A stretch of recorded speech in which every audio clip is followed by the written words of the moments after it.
What is up, everyone? Brandon First, aka First Report, representing the First Off the Bench podcast network. Everyone comes off the bench. We are first. Welcome into another edition of the original Call to Post. Here on the network, we break down everything North American thoroughbred horse racing has to offer.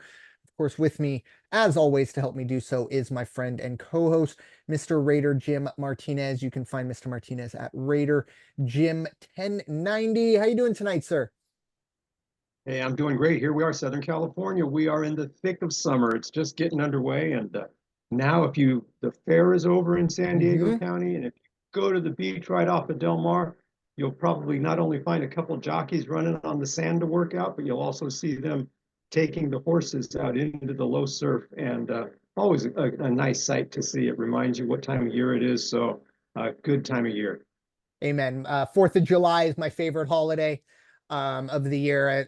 This year, we were both kind of talking before, very low key for both of us. But, when I was younger, it was definitely a really fun time. And when the calendar's a little more better to a 9 to 5 and you don't have to go to work the next day, I'll definitely get back on that horse. But the other part of the 4th of July that I love, at least here in San Diego, is that is the end of the fair. Usually this year, I think they pushed it to that following Sunday, but 4th of July means the horses are about 10 days away, and that's pretty much where we are. We are recording on the 11th of July. This won't come out today, but hopefully you've already gotten your free Slurpee from 7-Eleven on 7-Eleven day. But yeah, it's not only very close to opening day here in San Diego, but it's ironically opening day today at Saratoga.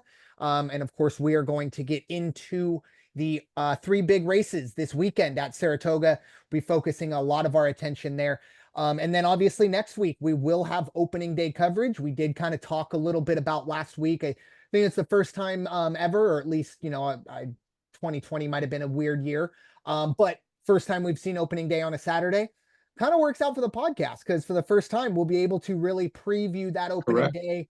We're kind of holding to that Saturday schedule the way we do this. So it does fall in. So there is some positivities there. So make sure you tune in for that next week. But the task at hand, of course, is Saratoga opening. But before we do get into that, take a little look back at, and I really wanted to talk about the Stephen Fosters because I wanted Raider Jim to take a victory lap. 9-1 Kingsbarn coming across first, beating out First Mission, beating out Skippy Longstocking. I mean, first Mission went off at 4-5.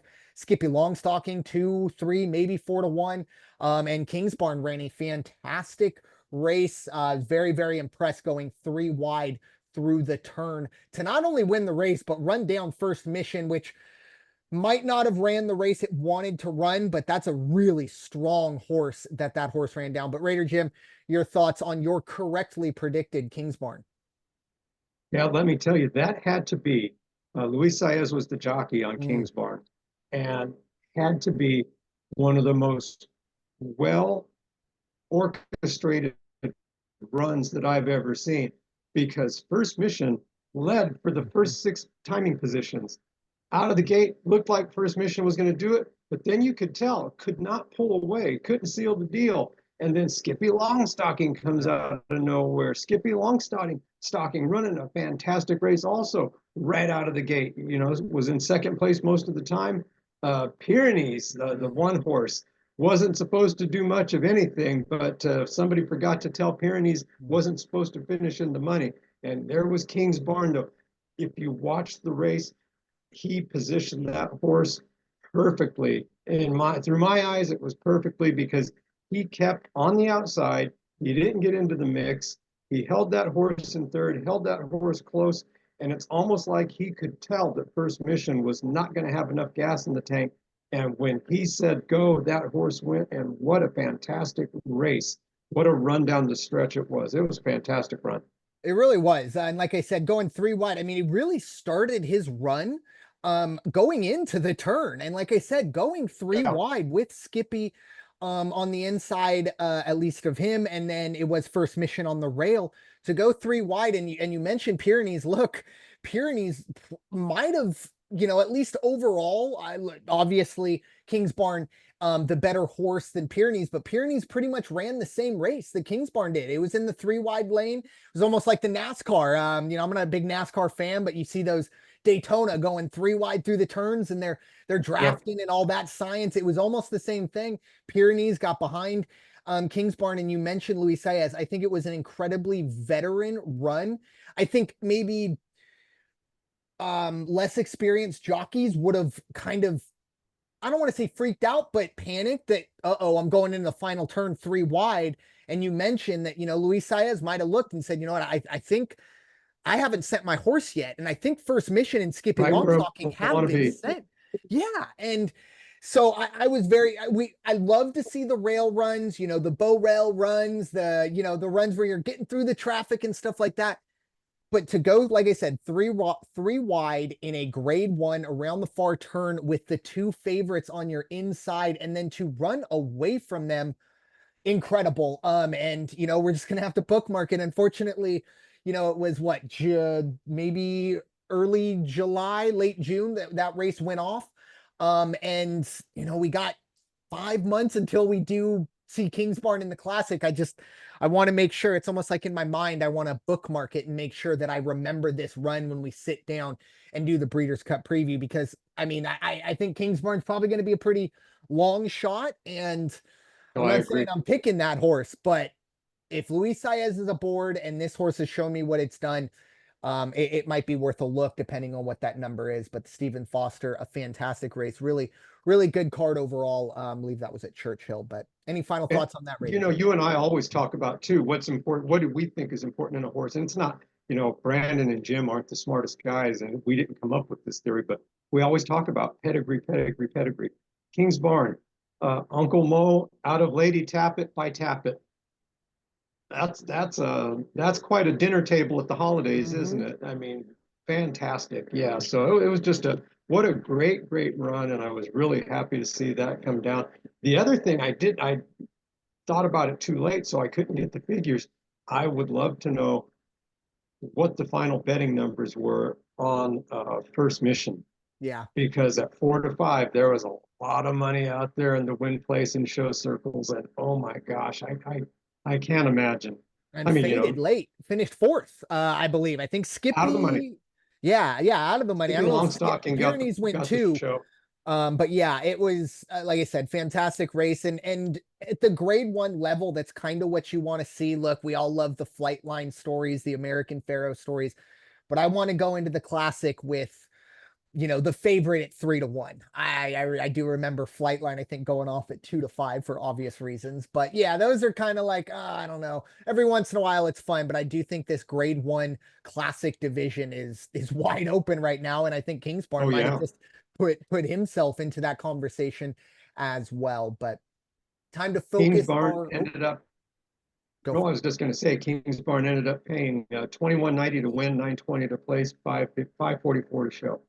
That's Do you not a have bad ticket. do you have the That's a good exacta number? $6 to put. Is the exacta The number right there? exacta number, the $2 exacta, 7 and 1, $171.64, Mm-hmm. 50-cent trifecta, $204.62. I Wow, always say, yeah, not bad. get me the DeLorean, get me back 3 weeks ago, and yeah, this production is Right. much better. We got producers, we got all kinds of stuff. But yeah, until I find that DeLorean, we are gonna have to just go with what the form gives us. And that's a good segue into, of course, as I said, Saratoga opening weekend.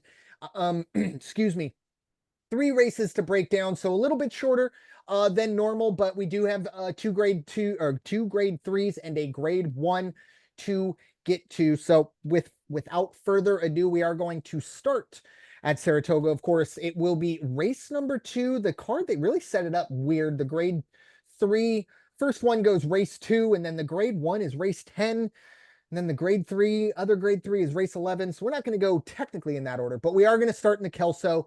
It is a grade 3. We are going 1 mile on the inner turf. This is for 4-year-olds and up, a purse of 175,000. Raider Jim, I will give you the honors to get us started on the grade 3 Kelso. Very good. It's one of those races where we have a very, very small field. There were 6 declared entries, but the 6th entry, Repo Rocks, only runs on the main course, will not run on turf.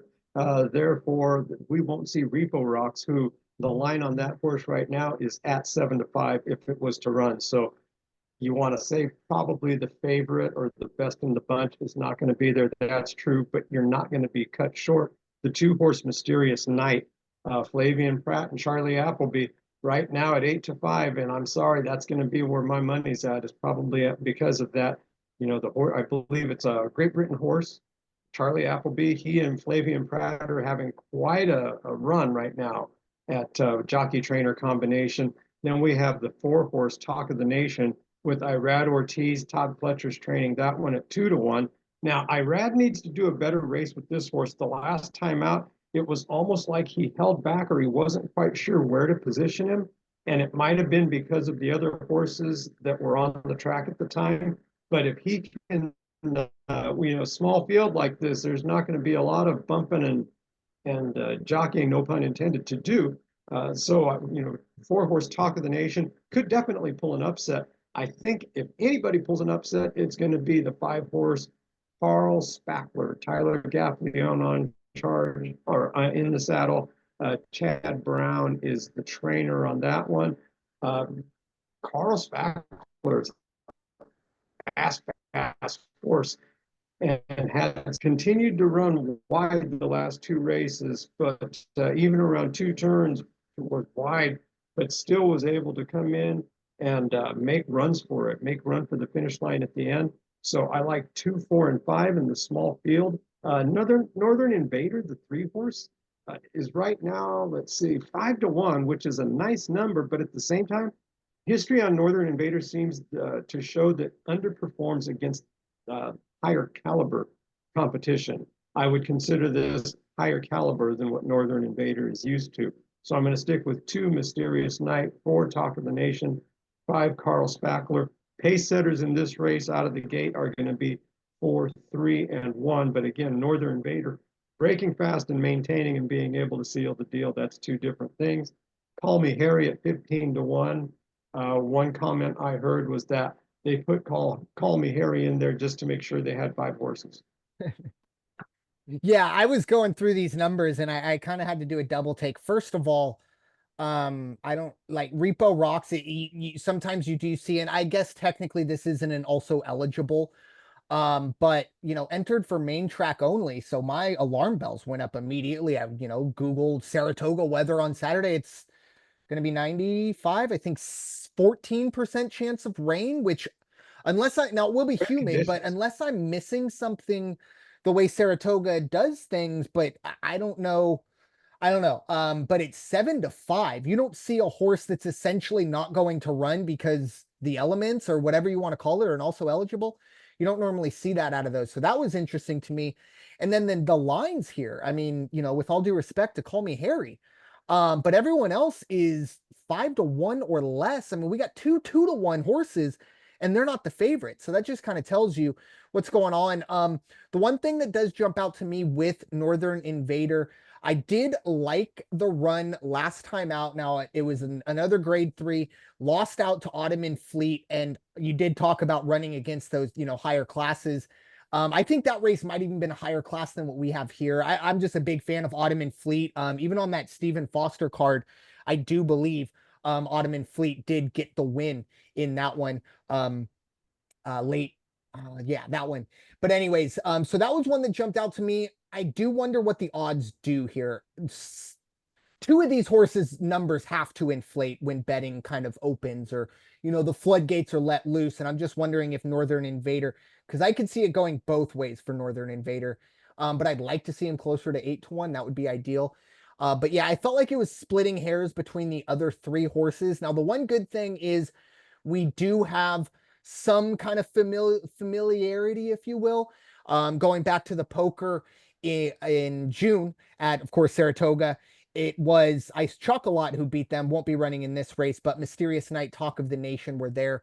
Carl Spackler has beaten Talk of the Nation and has beaten Mysterious Night as well. I do believe you have to go all the way back to last August for that Carl Spackler win over Mysterious Night. Not a good run for Mysterious Night. And has since kind of returned to Saratoga last time out in that poker and finished second and ran very, very well. I just, for me, 2, 4, 5, I just kind of like wake me up 5 minutes before the race starts, show me what their odds are, and I'll go from Right. there. I know that kind of sounds like a cop out, but I mean, you're kind of asking me to split hairs between 2-to-1, 2-to-1 horses and an 8-to-5. I think these horses are very similar. At the end of the day, I'm a big value better.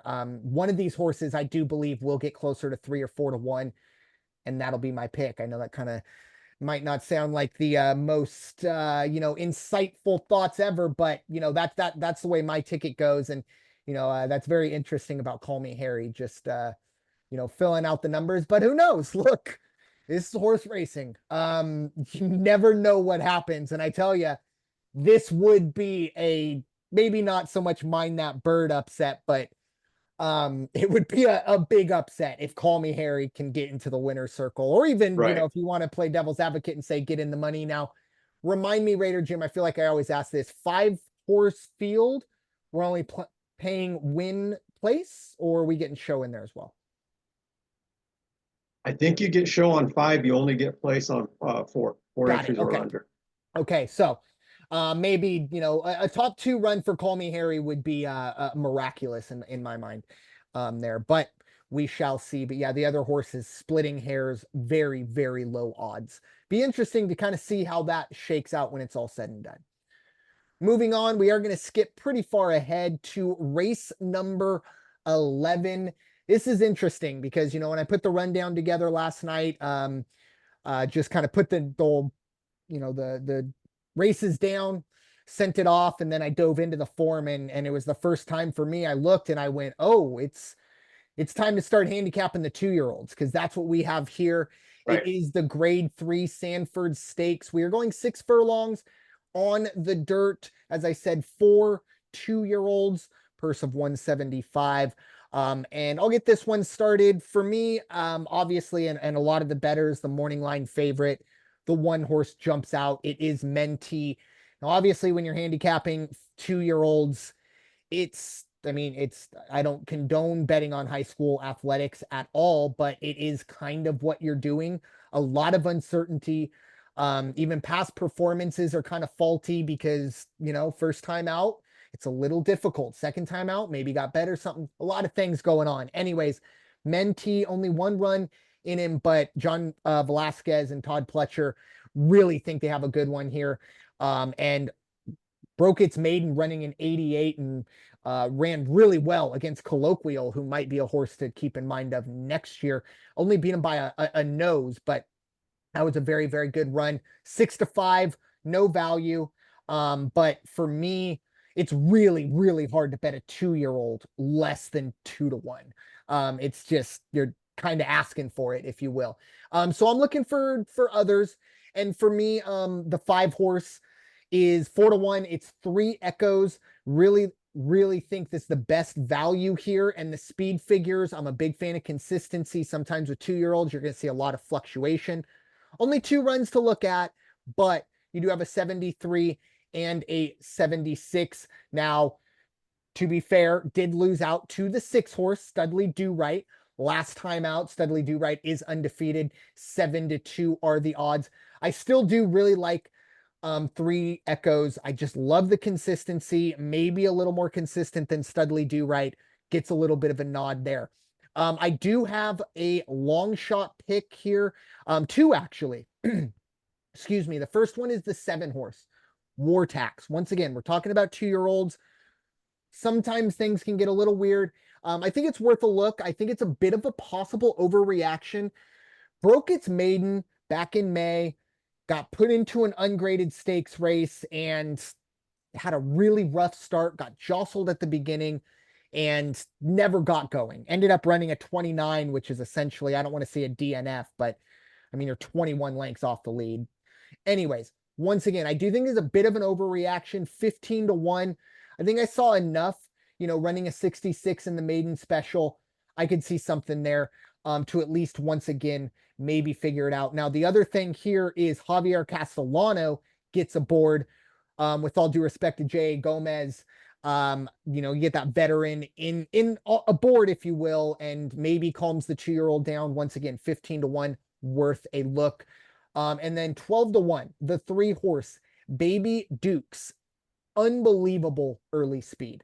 A 119 time form early speed. Now, don't ask about the back end, but in a 6-furlong race, 2-year-olds, if this horse gets off to a start and everyone else is just kind of hanging back, who knows? We could possibly see this horse kind of maybe go wire to wire, something like that. 12-1 does catch my eye. But Raider Jim, what are your thoughts on the 2-year-olds in the Grade 3 Sanford Stakes? Yeah, Baby Duke's at 12-1. You're right. If she breaks, and actually the 3-horse, so that your pace setters in this one are the 1-horse Mentee, 3 Baby Dukes, the 8-horse, and the 5-horse. Now, let me tell you, Baby Dukes would have to really, really run a straight line, no jostling, no wavering either way. Mentee is fast. Yeah. The only knock I have on Mentee the last time out, and it wasn't the horse's fault. Juan Velasquez had a nice lead, several lengths. I mean, he would look like he was just gonna, stroll on down. Unfortunately, he thought he was just gonna stroll on down. So as they got into the home stretch, if you watch, that horse is going from the full stride, full gallop. All of a sudden, you see his stride shorten up a little bit, and all the 2 horses behind him are getting real close. He won by the wire. And that shouldn't have been the case in that race, which I don't think that kind of mistake will be made again by the jockey. But, we'll wait and see what happens. The horse I really like in this one, along with you did too, 3 Echoes. I just think 3 Echoes could be definitely at 4-1, a great value right now. And I'm sure it will still stay close to 3-1, 4-1, somewhere around there. 8-horse on the outside, Moplex, with Irad Ortiz in the saddle. That horse is going to challenge for sure. I will not be surprised if Moplex from the outside post in this field doesn't do great things. Moplex won the last time out by 10 lengths. So this horse has the stamina, has the speed, and could probably chase down it, or at least make a good race of it with the 1-horse Mentee and the 5-horse 3 Echoes. Studley Do Right is also on my ticket as an underneath, but I got to go with 1, 5, and 8 in this one, and I really think Moplex is going to make a real race of it. Yeah, full disclosure, I think Mentee runs a B race and probably wins by a length. I think this is the horse. I think it's too early to start throwing, 2025 Derby stuff around. But once again, Right. an 88 debut, that's great. But once again, we are talking about 2-year-olds and I don't want to speak this into existence, but sometimes, we do see that early on, and I don't know, you get thrown, I don't want to say into the wolves, but this is, a pretty big race for 2-year-olds. But who knows? Maybe Mentee can get this one, and we might see him at Del Mar, maybe in the juvenile, if we can keep that momentum going. Now, this is not a Breeders' Cup Challenge race, I should say, but I think we have to wait till the Haskell in a few weeks before we get another challenge race. But this is going to be a very interesting race, and once again, it was kind of like, oh, okay, here come the 2-year-olds. It's like I said, we've been kind of messing around with the 3-year-olds, which more like college rookie athletes, rookie professional athletes. The 2-year-olds definitely more the high school, and very, very volatile, but a lot of fun to watch as well. So moving on to our main event, it is the Grade 1 Diana Stakes. It is for the 4-year-old filly and mares and up. We are going 1.125 miles on the inner turf, a $500,000 purse, and very similar to what we saw in race number 2 in the Kelso. We do have a horse that, unless Mother Nature changes course, will not be running in Venti Valentine at 2-1. Another interesting, good, really, really good horse. Probably won't see run in this race. But Raider Jim, what are your thoughts? The Grade 1 Diana. Yeah, this is very interesting. 10 entries in this race. Chad Brown trains 5 of them. So his odds of finishing in the money look pretty darn good if you want to look at it that way. But the pace setters in this one are going to be the 6-horse White Beam, Yeah. the 9-horse Evie Jets, which in the future, maybe Evie Jets will, will be out, will make a lot of money in stud fees and things like that, or in breeding, I should say, not stud fees, but in breeding. But I think Evie Jet's best days are behind her, unfortunately. But still, out of the gate, very, very, very fast. And then the 4-horse is also a pace setter, Didia, and the 3-horse Mission of Joy. Now, my favorite is the hands down, I think, cream of the crop here, and that is Didia, the 4-horse with Jose Ortiz on board. At 7-2, it's also the morning line favorite. Other horse I like out there on the rail is at 5-1. Great, great, great value right there is Moira. Moira is going to be ridden by Tyler Gaffleone. I like that horse. Definitely can see that horse finishing in the money. The one that I think is going to challenge and make it a real race is the outside horse, also the 10-horse Chili Flag.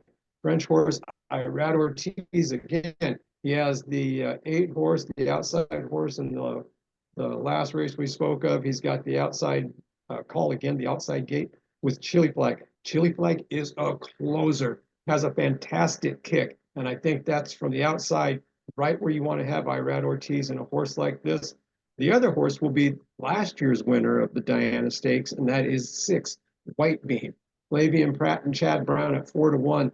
You got to have that one on your ticket. So it's going to be 4 Didia, 1 Moira, 10 Chili Flag, and 6 White Beam. Those are the 4 horses that I think are there.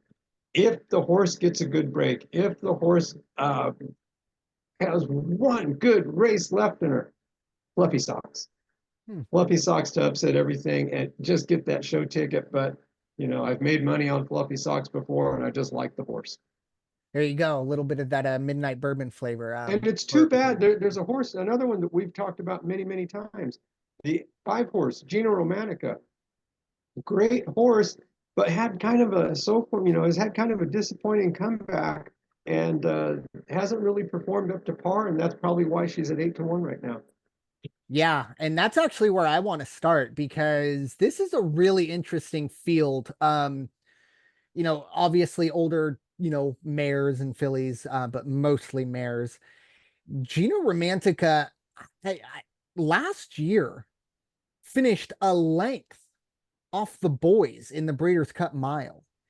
And as you kind of alluded to, has come back. And I mean, look, an 87 and a 94, nothing to scoff at, but we're talking grade ones here. I mean, it was running a 105 and a 104 at the end of last year, and now it is trending in the right direction. I'm willing to take a chance at 8-1. Now that's kind of, I don't want to see it get any lower than that, but I can see a ability, and if you look at the trajectory of this horse, it does seem to get better throughout the calendar year. Might be once again kind of grasping at straws. But I'm a huge, when you can see these fillies and mares kind of going not only up against the boys, but going up against the boys in a Breeders' Cup, and did finish 4th, but only a length off the lead. I need that form to return and taking a bit of a chance here. But at 8-1, I'm willing to pay to see that. Definitely underneath there. Moira was an interesting one to me. Really, really like what this horse does. However, this is a really tough debut race this year. We haven't seen Moira since the Breeders' Cup, filly and mare turf last year. Did run well, ran a 103, finished 3rd at 14-1. Definitely cashed some tickets for some people. But it's a really, really tough track to come back to. It's also the first time we will see this horse on, or I shouldn't say track, excuse me, tough class to kind of, because it's a really good field. And then debut for Saratoga. So I did kind of move a bit away from there, but for me, like you, and I believe, the favorite here is the 4-horse Didia. I think the speed numbers here are off the charts and the progression as well. It's just consistently gotten better. Last time out in the New York at, of course, Saratoga, ran 100 in the Beyer at 9-1. Probably going to see this horse dip closer to 2-1, maybe even money. But I think value wise, this is such a good horse. If you're able, put a good amount of money on this horse, I think you'll feel pretty good about that. You also did bring up Chili Flag. Look, the jockey trainer combo probably unmatched with Irad, Ortiz and Chad Brown. As you mentioned, we might see a 1-2-3 sweep from Chad Brown. Very possible here. And I do think the value is good at 9-2. Once again, I do think this number might shrink a little bit. But the last two wins came against a lot of the contenders in this race. Copies, White Beam, Mission of Joy. But maybe another thing to keep in mind, earlier this year, 2.5 lengths off of Didia. So that's kind of where I was looking. Now, once again, that's all the way back in January. I understand that. That was 4 races ago for most of these horses. But that's why, I am giving Didia a little bit of a nod, and why that horse is probably 7-2 and Chili Flag is 9-2. One thing on Evie Jets, I really do think we'd see Evie Jets in the winner's circle if this horse would just drop down to a grade 3. And that was the last time we were really seeing Evie Jets win, was in either ungraded stakes races. But to be running, I mean, the last 4 races, grade 2, grade 1, grade 2, grade 1, that's going to be very difficult to at 6 years old to keep up with the youngins, if you will. But I think that was the only ones. Nope, one more. No, those were the 4 that I wanted to talk about. But yeah, I just think Didia is the class of the field here. Familiarity breeds success, and this is a horse that's beaten pretty much majority of the contenders in this race. Any final thoughts on the Diana Raider, Jim? Nope, not at all. Like I say, I think we once again, without looking over each other's shoulders, somehow Yeah. we keep picking the same horses. So at some point, people are going to call us out on it. Hey, if I'm copying anybody's homework, it's going to be Raider Jim's, but I'm certainly not. But yeah, no, well, and I don't think, look, it's not like we're pulling 25 to ones out of our, I mean, we have some of those, but it is, I don't want to say chalk, but yeah, look, we're reading from the same book. I think we all, for the most part, kind of interpret it the same way as well. But it is always nice to kind of, excuse me, get fresh perspectives, things like that, especially when it comes, like I said, to the 2-year-olds. The 2-year-olds, I feel like I only bet 2-year-olds at Breeders' Cup Friday, and that's just because. So, but Raider Jim, final thoughts for this episode of the original Call to Post.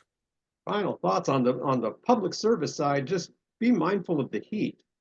Check in on, keep watch over your pets.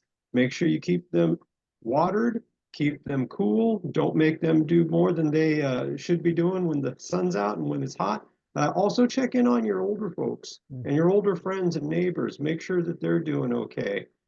So that's my public service announcement for the day. Very excited because next time we hit record on this show, we're going to be talking about Del Mar opening day. We'll be able to tell you about the grade 2 San Clemente Stakes that'll take off on opening day. Also the Caesar Sportbook Oceanside Stakes. We might give a shout out to that. There is going to be the Osanita Stakes on Sunday and one other stakes race, but quite honestly, they don't always have the PPs out in time for us to get it onto the show. But if they do, we'll talk about it. Yeah, and this weekend's probably our best chance of getting those kind of early PPs, because it is, like I said, the beginning, and for the most part, the fields have probably been set for, the last few weeks or so, with it kind of being fresh, and all that stuff. For me, I'm going to switch sports up a little bit. We don't really talk college football, maybe a little bit when we do our NFL draft preview, things like that. I don't know if I've ever said it, but just in case I have, I want to get out in front of it. I am a huge fan of Mike Gundy. I think he's a fantastic college football coach. I think he's a fantastic, for the most part, at least from the outside, leader of men and molder of men, for lack of a better term. Once again, from the outside. Unfortunately, this past week, I think it was either yesterday, or I think it was, where? Is it Big 12? Yeah, Big 12 does still exist. It's going to take me a while to get used to this realignment. But anyways, Big 12 Media Day. Mike Gundy was there, and he was asked about his potential Heisman winning running back, Ollie Gordon. Did get a DUI and he made light of it. Pretty much kind of saying, oh, he only blew a .10, which I don't know what the legal limit is in Oklahoma, but in California, I believe it's .08, which, yeah, isn't falling over yourself, but .08, you are impaired. And I think to make light of it publicly is a big mistake from Mike Gundy. I don't think it sends the right message. I think we live in a time, especially with college kids and NIL. I don't know Ollie Gordon's NIL status, but this is a kid who's possibly going to win a Heisman. If everything goes right, he's a very, very, very good running back. So I have to imagine he's getting some NIL stuff. Call an Uber and Lyft. I don't know, but the main story here, look, Ollie Gordon, 21, 22 years old. I'm not going to sit here and judge that kid because I was doing much worse stuff than him. Point of this is Mike Gundy of making light of a situation that maybe might not be as serious as something else, but is still serious. I don't think it's a good look. And for somebody, like I said, I've been a champion of Mike Gundy. I've been someone that's, I don't want to say I'm going to die on this hill, but I go back to that rant of come after me. I'm a man. I'm not a father, but if I was, I would look at that and say, you know what? If I'm going to send my kid under the tutelage of someone for 3 to 4 years, I want it to be that. Unfortunately, this past interview might have changed things a bit there. Now it was a bit of, I do implore you to kind of go listen to it. It's hard to quote because it's kind of like a 2-minute kind of, I don't want to say tangent. And, maybe it's so that he could say people took him out of context. I don't know. But definitely if you are interested, go listen to the full quote or the full interview. I just didn't like it and want to make sure if there's anyone out there like, oh, he said he likes Mike Gundy, and then December rolls around and we do our PSAs for the holidays for not drinking and driving. And it's like, hey, hypocrite, like, hey, I got out in front of it. I am not a fan of the way this went down. So, but yeah, with that being said, thank you all so much for listening to this episode of the original Call to Post here on the network, or the First Off the Bench podcast network. Everyone comes off the bench. We are first. It is time for you all to go wash your hands and stop hating everybody. We'll talk to you all very soon. Take care. Okay, cool.